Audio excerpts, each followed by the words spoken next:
I've never met a person who was not successful that didn't have a great amount of self-discipline within their life. Self-discipline and being able to perform and being able to keep your life on schedule and being able to keep commitments and promises and meet deadlines is essential to success. None of us can afford to have a life that is controlled by someone else, or a life that is basically controlled by our emotions. I learned many years ago that there are two kinds of people. There's the type of person who says, I'm going to wait till I feel like it before I do it. And then there's a person who says, I've got to do it so that I feel like it. One will never get anything done because they're still waiting to feel the moment to move. And the other person says, no, I need to move, and then I will begin to feel the moment. Sonia, self-discipline is essential in your life and in my life if we're going to get things done. So I have a challenge for every one of you this weekend. The challenge is simple. As you go through your weekend, and sometimes it's kind of hopefully an easier time of your week, ask yourself, am I practicing self-discipline in my life? Am I doing the things that I should do because I need to do them, or am I kind of waiting to feel the moment? Do like our friends Nike say, just do it. Because what you're doing is you're trying to optimize right now to stop the discomfort.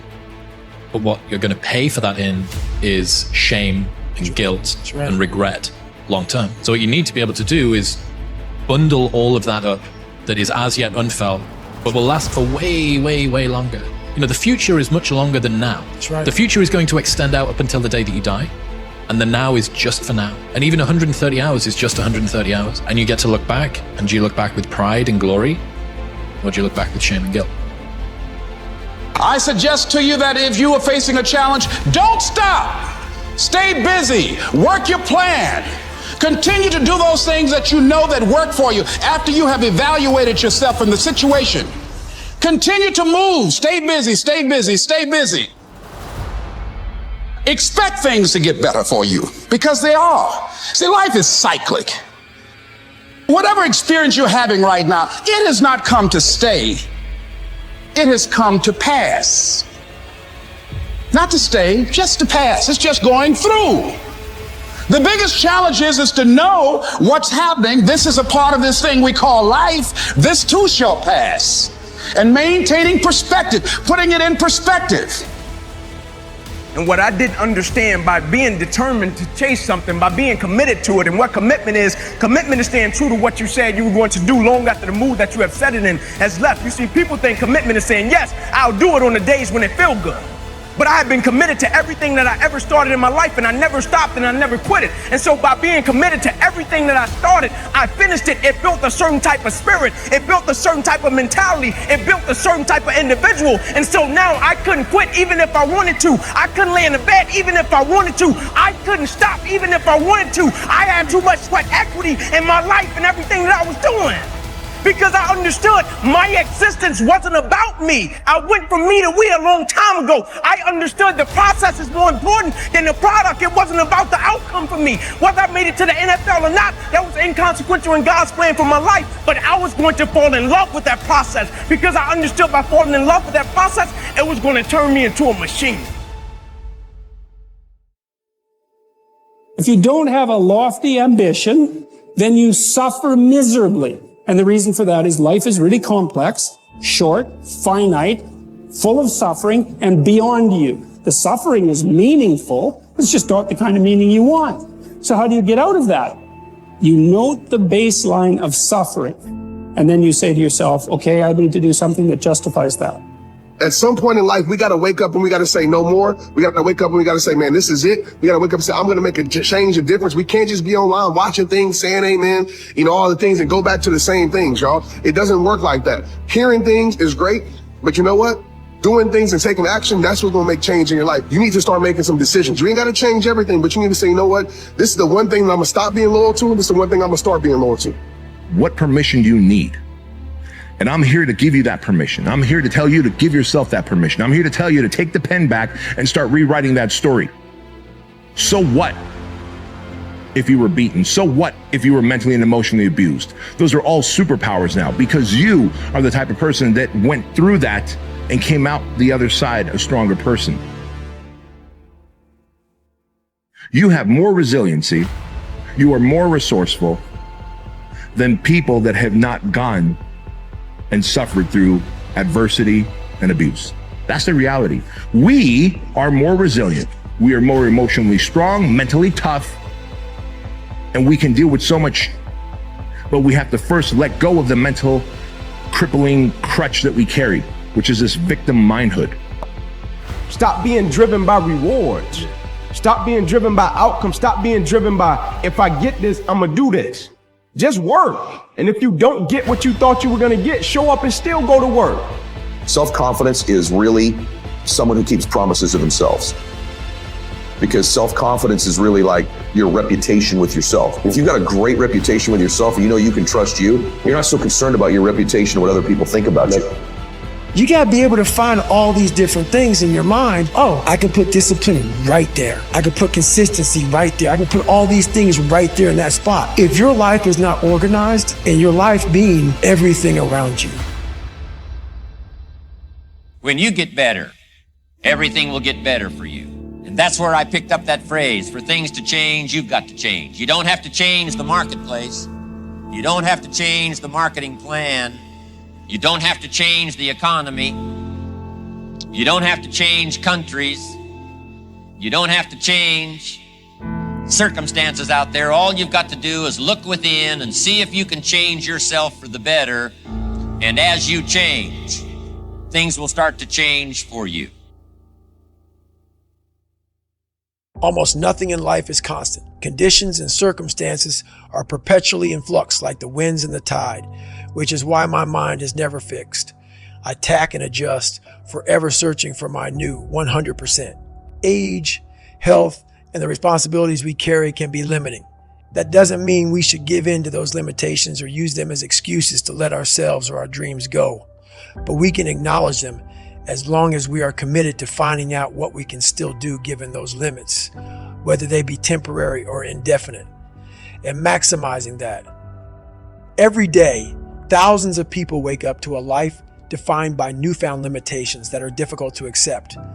Maybe they've been diagnosed with a terminal disease or suffered a spinal injury. Could be they lost a limb or are suffering from PTS. More often, the shifting circumstances are not nearly so dire. Sometimes it's good news that changes the equation. Maybe you are a new parent or landed a lucrative gig that demands 10 to 12-hour workdays. Could be you recently got married, which means you have to consider more than just your own goals.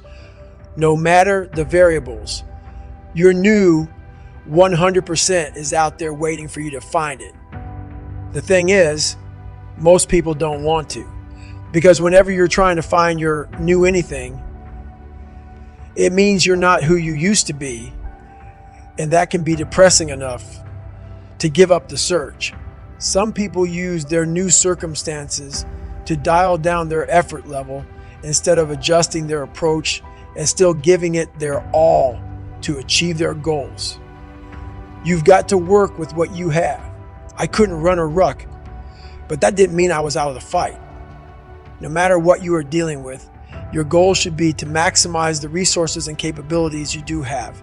If you've suffered a freak injury or received a diagnosis that changes everything, what does your new maximum effort level look like? A lot of people bide their time and wait to see what happens next, but a year or two later, they find they are still waiting.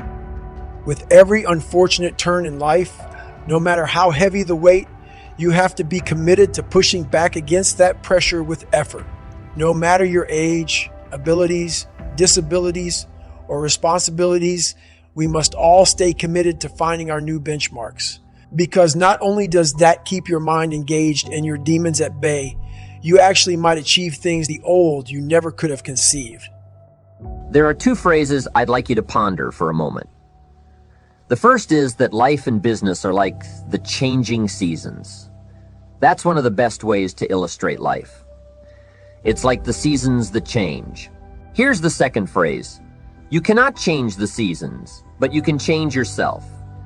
Now, with those two key phrases in mind, Let's turn to what I consider to be the 4 major lessons in life to learn. The first lesson is this: learn how to handle the winters. They come regularly, right after autumn. Some are long, some are short, some are difficult, some are easy, but they always come right after autumn. That is never going to change. There are all kinds of winters. The winter when you can't figure it out. The winter when everything seems to go haywire. One writer called it the winter of discontent. There are economic winters, social winters, personal winters, when your heart is smashed into 1,000 pieces. Wintertime brings disappointment, and disappointment is common to all of us. So learn how to handle the winters. You must learn how to handle the nights. They come right after days. You must learn how to handle difficulty. It always comes after opportunity. You must learn to handle recessions. They come right after expansions. That isn't going to change. The big question is, what do you do about winters? You can't get rid of January simply by tearing it off the calendar. But here's what you can do. You can get stronger. You can get wiser. And you can get better. Make a note of that trio of words. Stronger, wiser, better. The winters won't change, but you can. Before I understood this, I used to wish it were summer when it was winter. When things were difficult, I used to wish they were easy. I didn't know any better. Then Mr. Schoaf gave me the answer from a part of his very unique philosophy when he said, "Don't wish it were easier. Wish you were better. Don't wish for fewer problems. Wish for more skills. Don't wish for less challenge. Wish for more wisdom." Here is the second major lesson in life. Learn how to take advantage of the spring. Spring is opportunity. And spring always follows winter. What a great place for spring, right after winter. If you were going to put it somewhere, that would be the place to put it. God is a genius. Days follow nights. Opportunity follows difficulty. Expansion follows recession. And this all happens with regularity. You can count on it.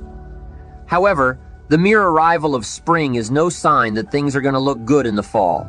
You must do something with the spring. In fact, everyone has to get good at one of 2 things: planting in the spring or begging in the fall.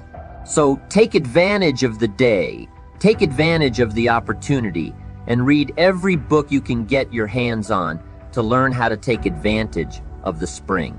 Get busy quickly on your springs, your opportunities. There are just a handful of springs that have been handed to each of us. Life is brief, even at its longest. Whatever you are going to do with your life, get at it. Don't just let the seasons pass by. The third major lesson in life is this: learn how to nourish and protect your crops all summer. Sure enough, as soon as you've planted, the busy bugs and noxious weeds are out to take things over. And here's the next bit of truth: they will take it unless you prevent it. There are 2 key phrases to consider with the third major lesson. The first is all good will be attacked. Don't press me for a reason. I was not in on some of the early decisions, so I don't know why. I just know that it's true. Let reality be your best beginning. Every garden will be invaded. The second phrase is, all values must be defended. Social values, political values, friendship values, business values, all must be defended. Every garden must be tended all summer. If you don't develop this skill, you'll never wind up with anything of value. The fourth major lesson in life is this: learn how to reap in the fall without complaint. Take full responsibility for what happens to you. One of the highest forms of human maturity is accepting full responsibility. Learn how to reap in the fall without apology if you have done well, and without complaint if you have not. That's being mature. I'm not saying it's easy. I'm saying it's the best way to be. The seasons don't work for you or against you. They just are what they are. They are guaranteed to come every year, bringing both the positive and the negative. So it's up to you to remember the 4 major lessons in life, prepare for them, and make the most of everything they offer.